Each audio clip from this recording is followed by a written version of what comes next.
Hello, good afternoon everyone. Manang Leads ulit for short video. Ayan, gusto ko lang pong ulitin na isabihin sa inyo guys na kapag mag-message kayo sa akin, wag direkta sa Messenger. Mas mabuti pa sa WhatsApp na lang or i-friend request nyo ako sa Facebook muna para makita ko yung notification or i-follow nyo ako, ganon. Kasi kapag direktang message ninyo sa Messenger, hindi ko yun makikita. So, yan guys, para sa mga gustong kumuha ng contact ni attorney or dun sa mga gustong magpa-process ng Islam divorce.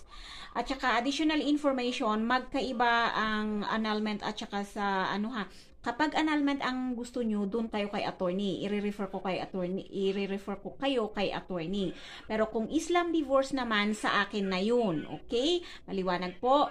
So, i-friend request muna ako para makita ko agad ang